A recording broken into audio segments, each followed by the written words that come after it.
Welcome to the Great Detectives of Old Time Radio from Boise, Idaho. This is your host, Adam Graham. If you have a comment, send it to me. Box 13 at greatdetectives.net. Follow us on Twitter at Radio Detectives and become one of our friends on Facebook. Facebook.com/Radio Detectives. And this month, I'm asking all my listeners to go to podcastawards.com and put this series into nomination in the entertainment category. This year in Podcast Awards finalists, the number of nominations will help determine whether a show makes it or not. And because of the prestige of the Podcast Awards, it gives the show a lot of extra exposure. You can only nominate the show once, but between now and April the 30th, please go to podcastawards.com and nominate the Great Detectives of Old Time Radio. Also, over at greatdetectives.net this weekend, check out my review of the Doc Savage book, The Frightened Fish. Now it's time for this week's episode of Dragnet. The original air date, April the 12th, 1951, and the title is The Big Threat. The story you are about to hear is true. Only the names have been changed to protect the innocent. Dragnet.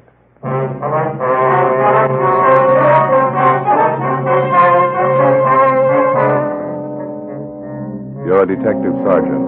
You're assigned to robbery detail. A middle-aged businessman in your city is robbed and beaten senseless. The hold-up men escape. The victim refuses to report the crime. Your job? Investigate.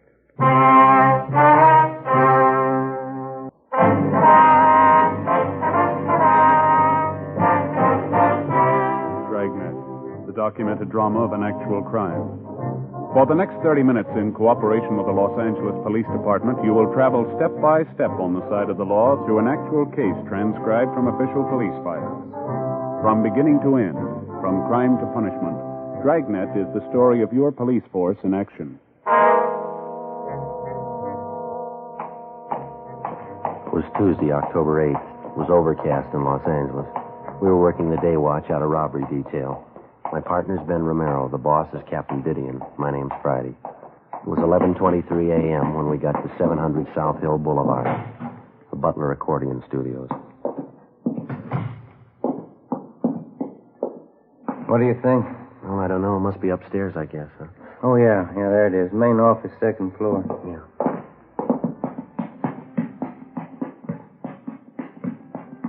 Who is that, Joe? What? That portrait up there on the wall.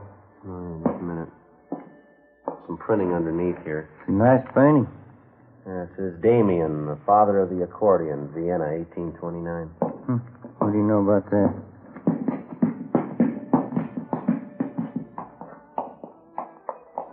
Must be it down there, huh? Yeah. Want to try? Yeah. Yes, sir. Are you Louis Butler?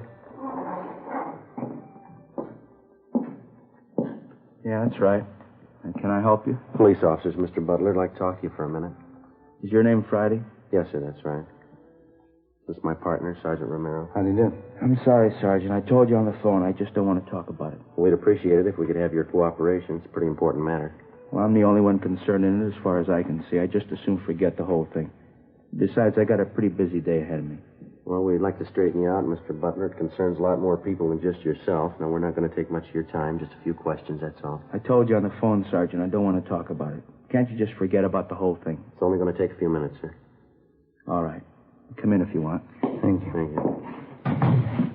Place is in kind of a mess. Wife's away to mother's. Oh, you can sit down if you want. Oh, thank you. Thank you very much. All right, Pepper. I'll feed you. Just a minute. It's a nice cat you got there. Siamese? A little bit, yeah. It's my wife's. Don't care too much for cats myself. All right, Pepper. Now, wait a minute. You know that. Here you go, Pepper. That ought to hold you for a while. Look at that, Joe. Sure goes for that milk, huh? Yeah, it sure does.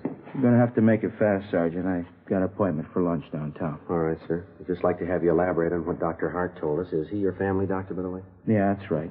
He had no business calling you in the first place. I told him I didn't want it to get out. What did he tell you?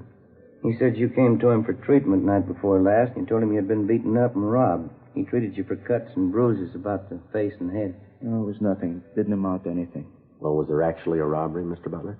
Believe me, Sergeant, it didn't amount to anything. I don't even want to go into it. How much did the robbery involve? Money, I mean. I'd rather not say. I don't want any fuss made about it. That's why I didn't report it. Just isn't worth it to me. We understand the hold-up men took more than $800 from you. Wouldn't you like to get that money back? I don't want to be nasty about this thing, but I was the one who was held up. Now, if I don't want to press the case, I don't see why anyone else should worry about it. It was my money. How about the beating that the thieves gave you? It's nothing serious. It's like I told you on the phone. I want to forget about the whole thing. Well, it must have involved more than just a few scratches from the looks of you, and the doctor had to treat you. Take my word for it, please. I'm all right. I don't want to press charges. Appreciate it if you'd give us some kind of an explanation, Mr. Butler. Why? I don't want to bother, that's all. There's nothing to explain. Well, you have to admit that this is a little unusual. Somebody beats you up, slugs you, takes $800 from you, and you don't want to do anything about it? You're going to have to excuse me a minute. I have one of my accordion students down the hall in the practice room. Almost time for him to go. I have to give him his lesson for next week. All right, sure, go right ahead. It'll only be a minute. How about that? Yeah. Acts like he's scared to death. Well, whoever it was, they gave him a going over. Half of his head in bandages, face all swollen. Sure something phony. Well, he's not going to be much help unless we can talk him into a crime report. Huh? Somebody's got to him. I'll bet on it. Oh, hi there, Kitty. Hi, Kitty. I've been thinking it over, officers. Sorry I had to come out here, go to all this trouble, but I just as soon forget the whole thing. I don't even want to talk about it if you don't mind. We don't mean to high pressure you, Butler, but we'd like some kind of an explanation. Can't you understand? I just don't want to make a big fuss about it. I'd like to have you go along with my feelings in the matter. It's my affair, isn't it? No, sir, it's ours, too. Half a dozen people like yourself have been beaten up and robbed in this neighborhood, all in the last 5 weeks. Now, if we can find the thieves, we can put a stop to it. We can make sure the same thing doesn't happen to your neighbors. Well, they're going to have to look out for themselves. I'm not getting tied up in a big investigation. The neighbors don't worry about me. Afraid it goes a little further than that. What? You've been beaten up and robbed once. How do you know it isn't going to happen again? Well, it's not, that's all. I'll make sure it doesn't. How? What's going to stop the same thieves from knocking you over again? Look, if it's all the same to you, I want to forget about this. I'm going to have to be running along. It's getting late. No, there's just one more thing, Butler. When the doctor was treating you the other night, this Dr. Hart, he says you told him that you knew who the hold-up men were. Now, is that right? No, he got it all mixed up. I didn't mean it that way. How did you mean it? I'm in a funny position. I just can't explain, that's all. I can't take the chance. Did the hold-up men threaten you? I can't talk about it. Give me a break, please. You're making a mistake, mister. Play ball with those thieves and they'll ruin you. It's not only me, it's my family, too. I'm not going to take the chance. If they threatened you and your family, you're taking more of a chance keeping quiet about it. They'll bleed you white. Blackmail, robbery, anything you can think of. Now, this has happened before. Can't you see the spot I'm in? I know who they are. I know what they can do. I got a wife to think about. Would you put your family in that position? You're buying protection from a couple of hoods. Now, figure it out. How much is it worth? How far can you trust them? If you pick them up, they'll know I told you. I don't want anything to happen. Can't you see that I haven't any choice? What else can I do? Help us put the thieves where they belong. You'll have all the protection you need till they're locked up. It's a big order. I don't know. You and your wife will be under 24-hour guard. Now, that's a promise. How long would that have to go on? Long enough to bring them to trial and convict them? Now, how about it? They warned me about telling the police. They said they'd get both of us if I did, me and my wife. Now, they meant it, too. They'd get us. What can you do about it? Get them first. After another hour of talking, we finally persuaded the robbery victim, Louis Butler, to come downtown with us. He dictated a full statement about the holdup and filed a crime report. He told us he'd been robbed and slugged late at night a few blocks from his music studio. $820 had been taken from him by two bandits, both of whom were armed, both of whom he recognized. He said one of the men was a Marvin Carter, a former bartender at a neighborhood tavern. The other was Ralph Quincy, a merchant seaman. We went across the street and met with Deputy District Attorney Fred Henderson. The next day, the case was presented to the grand jury and a true bill was returned. The two suspects, Marvin Carter and Ralph Quincy, were indicted on one count of armed robbery. That afternoon, both of them were booked at the main jail and then released after posting a required bail of $10,000. 4:30 p.m., Ben and I went back to the office and met with Captain Didion. How are you making out on it? Pretty fair shape, Skipper. The arraignment's set for 2 weeks from Thursday. How about protection for the victim? Well, it's all set up. Butler and his wife are under 24-hour guard. 3 teams of men on it. Those 2 thieves getting out on bail, it's not going to make it any easier. Who are you working with from the DA's office? Henderson. Seems to think we've got enough to convict both men. What makes him so sure? Well, for one thing, we got a line on a couple of good witnesses to the holdup. Excuse me. Robbery, Didion. Yeah, Mike. No, I'll check it before I leave. Right. What was that about witness? A man by the name of Bartlett runs a drugstore. He and his son were in the neighborhood when Louis Butler was held up. They're supposed to have spotted the 2 thieves running from the scene. Have you talked to him yet? Just over the phone. We've got an appointment with him at 6 o'clock tonight. Take your statement. I guess I don't have to tell you. Stay as close to this thing as you can. If we miss this time, we may not get another chance. You know as well as anyone how tough it's been reaching these thieves. Yeah. Well, we wouldn't be this far along if Butler didn't decide to cooperate and file charges. I wish I knew how many victims there are in this thing just like Butler. People we don't even know about, so scared they don't dare file charges. Guess there's a dozen of them anyway. I can't figure. People hire a police force on salary to protect them and their property, then they turn around, try to make a deal with a bunch of hoods, buy them off. How far have you gotten on the hold-up gang? Well, how do you mean? The 2 men you've got tabbed, Carter and Quincy. Anyone else working with them? Possible, not sure yet. Both Carter and Quincy have juvenile records. That's about it. We're still checking on them. Robbery, Didion? Yeah, Tom. That's right. No, I'll tell them they're here with me now. Right, thank you. It started already. How's that? The victim, Louis Butler, he got a phone call at his house a few minutes ago. Yeah? Figured it was one of the hold-up gang. They gave Butler a choice. What'd they say? Either he drops the charges or they'll kill him. 5:30 p.m. Captain Didion issued orders that the 2 suspects in the case, Marvin Carter and Ralph Quincy, be placed under 24-hour surveillance. An additional team of men was assigned to guard Louis Butler. Each officer was carefully instructed to take all possible precautions to prevent the robbery victim and his wife from being harmed in any way. 6 p.m. Ben and I met with the 2 witnesses to the holdup. A drugstore proprietor, Sam Bartlett, and his teenage son, Harold. They told us that they'd been in the immediate vicinity the night Butler was robbed and that they'd gotten a good look at the 2 gunmen as they ran from the scene of the holdup. Bartlett and his son, Harold, identified the suspects as Marvin Carter and Ralph Quincy. Statements were taken and both witnesses were warned to maintain absolute secrecy about their part in the case. Next day, we made arrangements to have the druggist and his son subpoenaed for the Superior Court arraignment. 6 days went by. Thursday, October 17th, 8 a.m. We checked in the office and found the message waiting for us. What is it, Joe? The druggist's son, Harold Bartlett. What about him? Found him in an alley, 3 o'clock this morning. What? Yeah, slugged and beaten.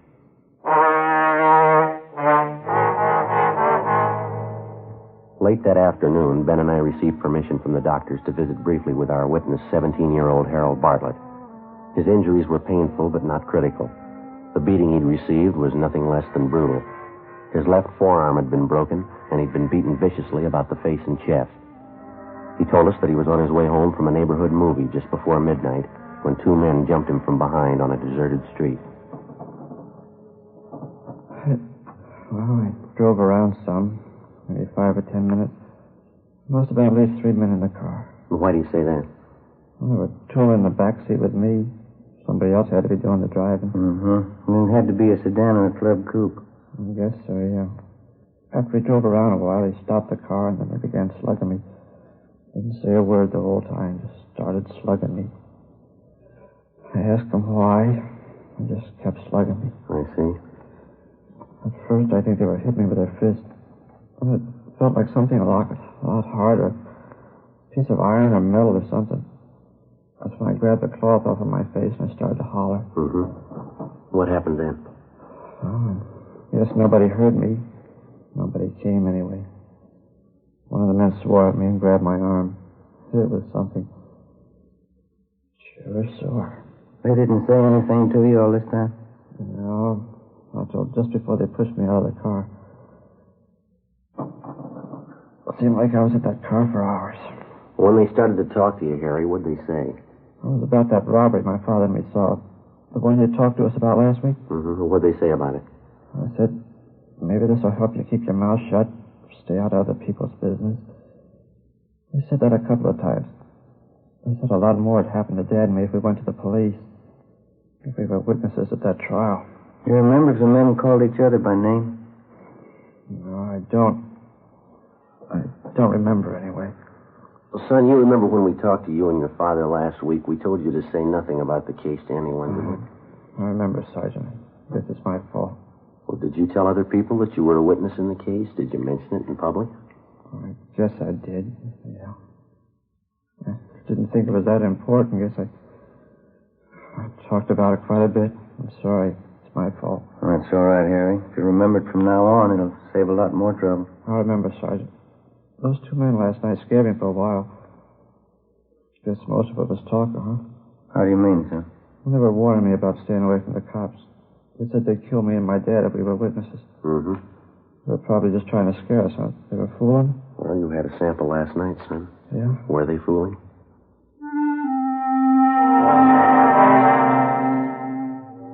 After we left Harry Bartlett, we went back to the office and arranged for a 24-hour guard to be assigned to the teenage boy and his father. A thorough investigation of the attack on the boy failed to turn up any leads. On the surface, the two robbery suspects, Carter and Quincy, were not involved. During the week that followed, we heard of no further threats or attacks, either on the victim, Louis Butler, or the witnesses involved in the case. Ben and I worked with Deputy District Attorney Henderson, preparing the case against the two suspects. 2 days before the trial opened in Superior Court, we got an urgent call. Yeah, I know, but how did it happen? Mm-hmm. Yeah. Yeah, all right, Tom, thanks. What's the trouble? Couldn't be worse. No victim. What do you mean? Mr. and Mrs. Butler have disappeared.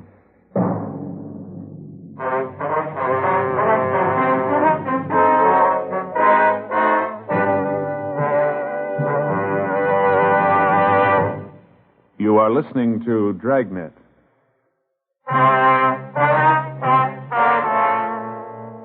Tuesday, November 5th, 9 a.m. The trial of robbery suspects Marvin Carter and Ralph Quincy opened in Superior Court, Department 88. The complaining witness, Louis Butler, failed to appear. For 2 solid days, we'd been busy checking all of the Butler's friends and relatives in the city. They couldn't help.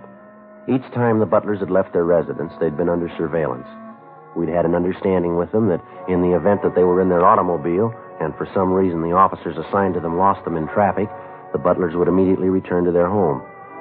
On the night of November 3rd, under the pretext of going to a neighborhood theater, the Butlers made a right-hand turn from a left-hand lane of traffic, so it became obvious that they were trying to elude the officers following them.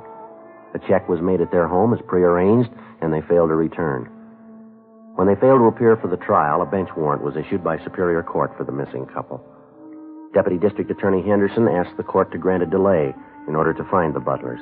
It was granted. In the meantime, we'd gotten out a broadcast and an APB. Missing persons detail helped out in the search. Still no sign. Tuesday, November 12th, 11 a.m. Deputy D.A. Henderson phoned us from the Hall of Justice. When was that, Fred? Is that right? Mm-hmm. Yeah, well, thanks a lot. What do you have to say? The attorney for Carter and Quincy asked the court for dismissal, no complaining witness. Well, the judge ruled on it yet? Yeah, case dismissed.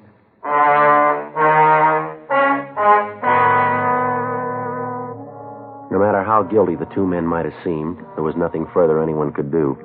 Without a complaining witness, our case was finished. The two suspects, Carter and Quincy, were released from custody. In a few days, Quincy left town for the east. Carter remained in the city. The search for Mr. and Mrs. Butler went on. No sign of either one of them. December came, and then the Christmas holidays, New Year's. On January 16th, Louis Butler suddenly reappeared back in town and surrendered on the bench warrant. They explained to the judge that because of the numerous threats on their lives just before the trial, they were afraid to appear, and that they left the state without telling anyone. The judge gave them a lecture and a warning and dismissed charges. Another month passed, February and then March. On April 2nd, we got word from Denver, Colorado, that one of our former robbery suspects, Ralph Quincy, had shot and killed a 24-year-old policeman while attempting a robbery in that city. Quincy was tried and convicted of murder and received a life term. In the meantime, we'd heard little or nothing about the other former robbery suspect, Marvin Carter. Another 2 months passed. Spring months wore on into summer. Monday, July 8th, 8 a.m. Friday, Romero, see you a minute. Yeah, Skipper?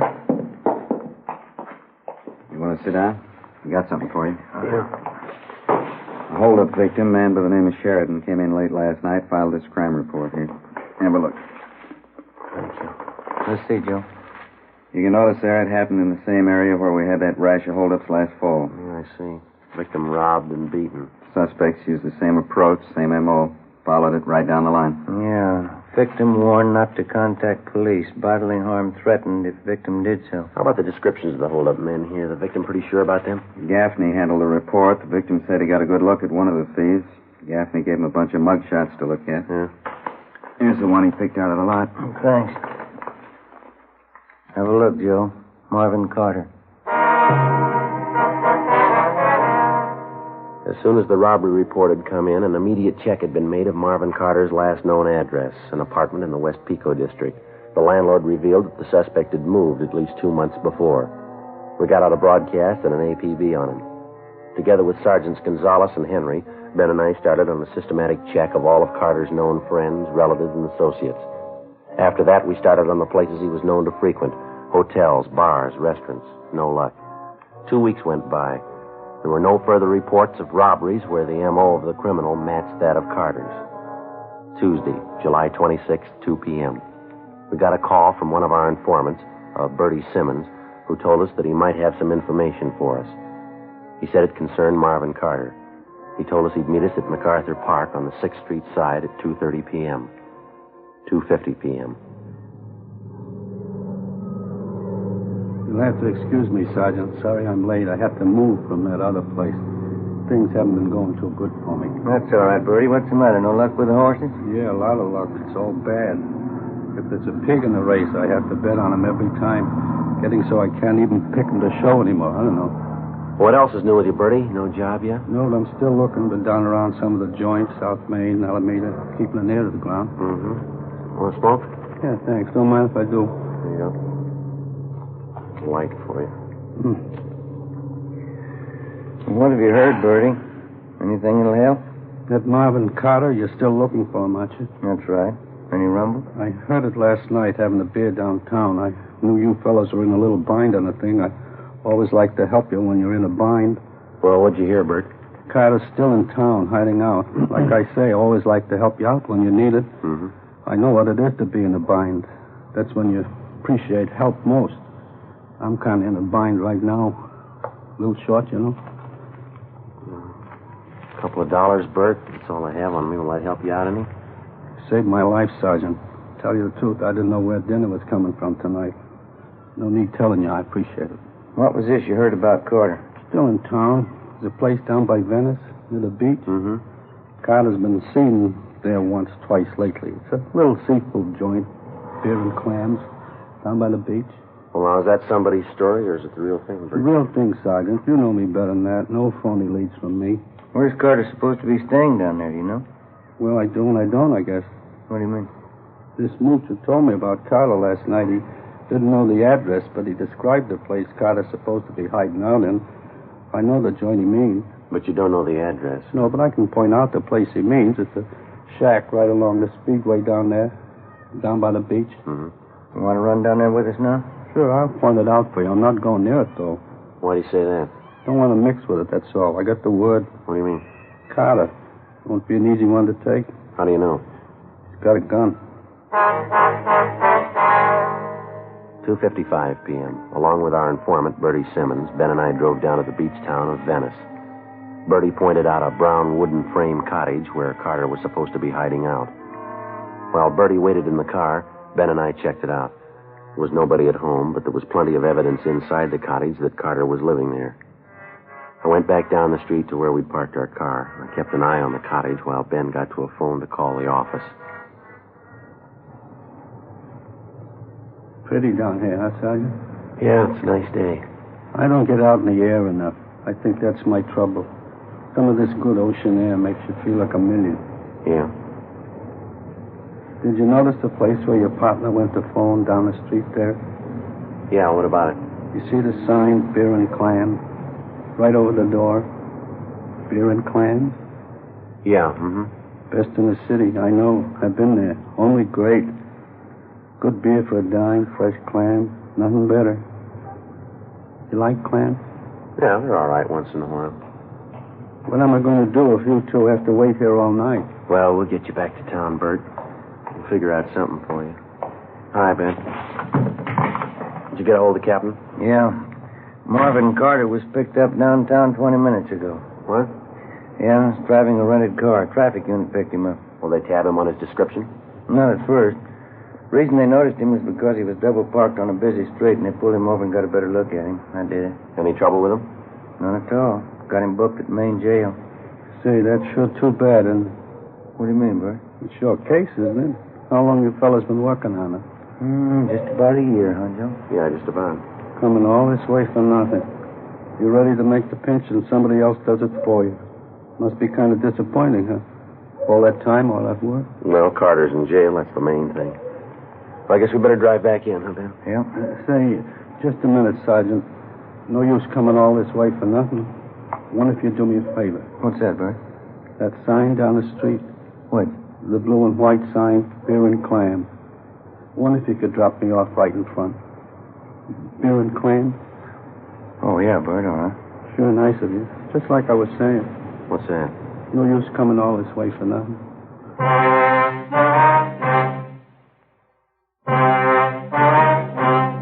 The story you have just heard was true. Only the names were changed to protect the innocent. On October 29th, trial was held in Superior Court, Department 86, City and County of Los Angeles, State of California. In a moment, the results of that trial.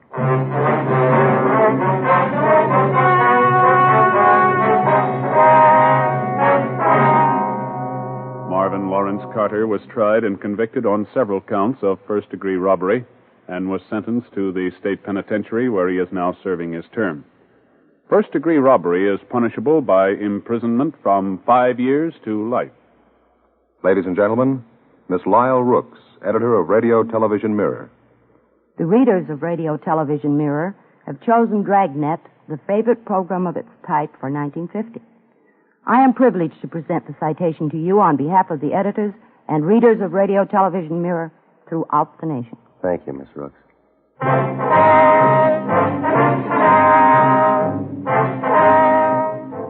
You have just heard Dragnet, a series of authentic cases from official files. Technical advice comes from the Office of Chief of Police W.H. Parker, Los Angeles Police Department. Stay tuned for Counter Spy next over many NBC stations.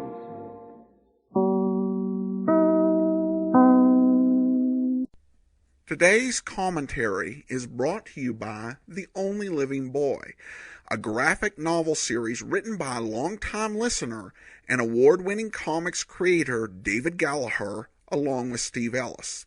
Inspired by classic pulp novels, old-time radio broadcasts, and Saturday morning cartoons, The Only Living Boy is a swashbuckling graphic novel. And now this acclaimed epic fantasy is available in print for the first time.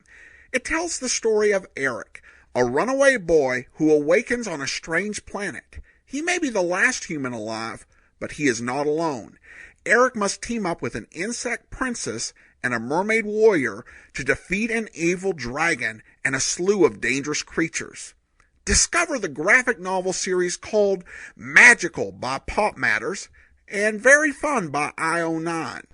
I've read the first volume and I thoroughly enjoyed it. It's an exciting and colorful story which makes it a great gift that children will love to read while still holding the attention of adult readers.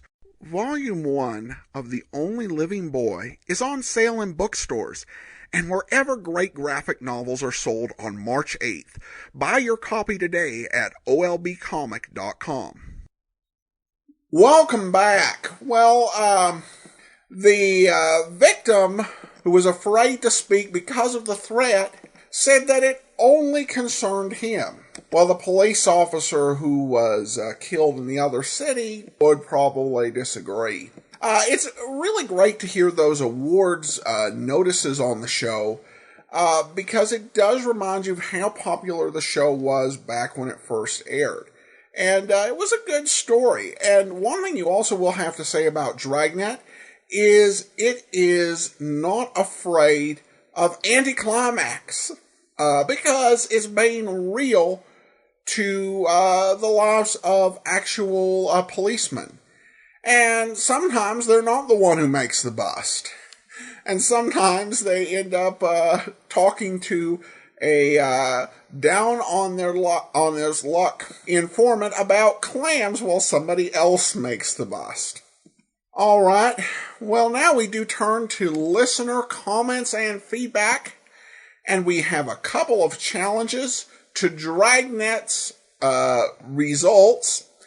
Regarding the big New Year's, Leslie writes in from Australia. I've been listening to all your podcasts since your first run through Dragnet. Thanks for many years of great entertainment. I didn't use my iPod until I found your podcast, and now I won't be without it. I remember some of the Dragnet stories, but it's always good to hear them again. I just listened to Dragnet the Big New Year's and have a question. The policeman was shot in the back 4 times, and then twice in the back of the head. The perpetrator said he shot him because he was a cop. How did he get off with manslaughter and was paroled in 6 years? If I ever get into trouble, I want his lawyer. And then on a different note, regarding the big trunk, Aaron says the gas chamber was an over-the-top punishment for an unpremeditated murder, even though it was committed as a consequence of a felony. 2 wrongs don't make for justice. Well, kind of interesting questions. One saying, wow, this was way too lenient, and the other saying, whoa, this is a bit over the top, in terms of severity of the punishment. I think there are important things to keep in mind. And an important one is that not every detail that would be relevant to a criminal trial is necessarily discussed in a radio episode, because it's focused on what the police find. It's really hard to imagine anything that would be a mitigating circumstance in the big new year.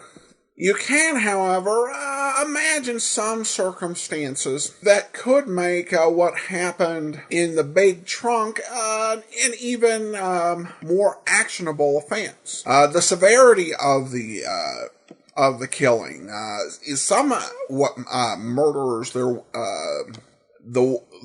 extent of the damage and the pain that people go through is beyond what even Dragnet could get away with discussing. It might also be when they went through prosecution that they discovered some significant crimes in the past, which may cause a jury to look less favorably on the case when it comes to sentencing. Of course, there is the possibility that it's a difference, perhaps in representation, as Leslie referenced. And finally, not all Dragnet stories came from even close to the era in which Dragnet was broadcast. One big example of that is the famous case of the City Hall bombing. Now, that was a Dragnet story first broadcast over the radio in 1949.